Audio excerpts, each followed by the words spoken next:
আসসালামু আলাইকুম প্রিয় ভিউয়ার, সবাই কেমন আছেন? আশা করি সবাই ভালো আছেন। আমিও আলহামদুলিল্লাহ আল্লাহর রহমতে অনেক ভালো আছি। বরিশালের সৌন্দর্য ফুটিয়ে ওঠানোই আমার একমাত্র লক্ষ্য। তারই ধারাবাহিকতায় আমি আপনাদের দৃষ্টিনন্দন পায়রা সেতু পটুয়াখালীতে।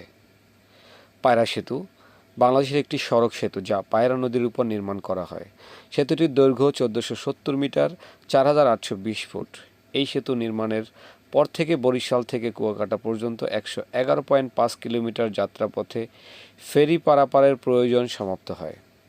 ঢাকা বরিশাল পটুয়াখালী কুয়াকাটা মহাসড়কের পটুয়াখালীর ধুমকি উপজেলায় লেবুখালী এলাকার পায়রা নদীর উপর নির্মাণ করা হয় পায়রা সেতু, যা লেবুখালী সেতু হিসেবেও পরিচিত। এই সেতু দ্বারা বাংলাদেশের দক্ষিণাঞ্চলের বরিশাল জেলা ও পটুয়াখালী জেলা যুক্ত হয়।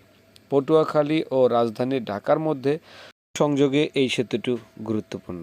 2021 সালে 24শে অক্টোবর যানবাহন চলাচলের জন্য সেতুটি খুলে দেওয়া হয়। প্রকল্পটি বাস্তবায়নে 1447.24 কোটি টাকা ব্যয় হয়, যা মূল ব্যয়ের চেয়ে 3.5 গুণ বেশি। নির্মাণ অর্থায়ন করেছেন Kuwait fund for Arab economy development ও OPEC fund for international development.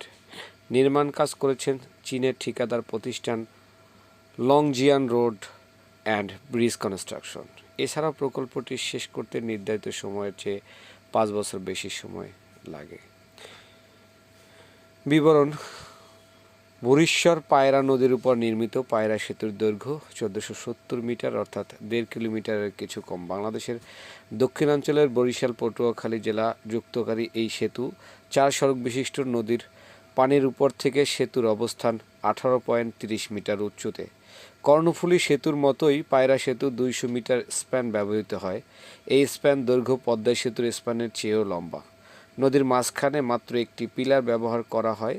17 ও 18 নম্বর পিলারের পাইল 130 মিটার গভীর।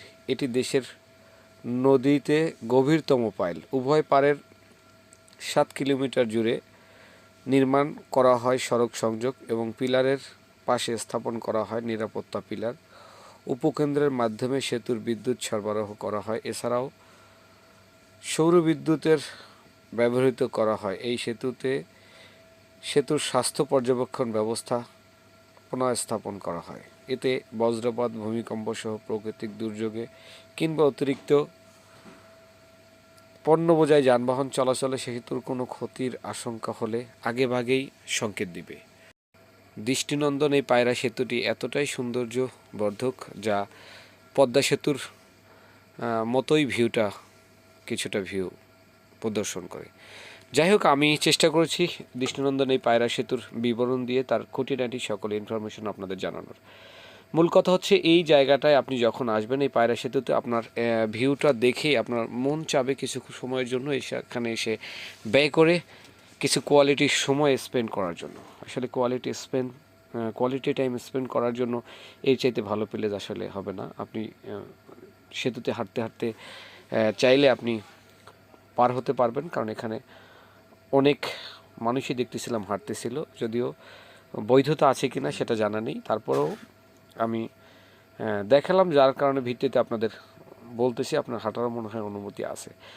যাই হোক, দুই পারেই এত পরিমাণ আকর্ষণীয় ফাস্টফুডের দোকান আছে, যেটা আপনি যে পারেই যান না কেন আপনার খাওয়া দাওয়ার জন্য খুবই ভালো এবং সুইটেবল একটি জায়গা। আসলে যখনই আপনি এই লেবুখালী ব্রিজ যেটা পায়রা সেতু পার হওয়ার সাথে সাথে আপনি চলে আসবেন পটুয়াখালীর মধ্যে। পটুয়াখালী থেকে আপনি বাম পাশে আপনি দুমকি চলে যাবেন এবং সোজা গেলে পটুয়াখালী। যাই হোক, আমরা দেখতে দেখতে আমাদের আজকের ভিডিওর প্রায় শেষ পর্যায়ে চলে এসেছি। আপনাদের সবার কাছ থেকে বিদায় নেওয়ার মুহূর্তে আবারও বলছি, আমার এই ভিডিওটি যদি আপনাদের কারো ভালো লেগে থাকে বা কোনো কারণে খারাপ লেগে থাকে, সম্পূর্ণটা আপনি কমেন্টসের মাধ্যমে আমাকে জানাতে পারেন। আমাকে কমেন্টসের মাধ্যমে জানান, আমি চেষ্টা করব আপনাদের প্রত্যেকটা কমেন্টসের রিপ্লাই করে উত্তর দিতে, এবং যদি কোনো ইনফরমেশন ভুল থাকে অবশ্যই কমেন্টে জানিয়ে দেবেন। আমি চেষ্টা করব নতুন কোনো ভিডিওতে এগুলো সংশোধন করে দিতে। আজকের মতো বিদায়, আল্লাহ হাফেজ, দেখা হবে নতুন কোনো ভিডিওতে।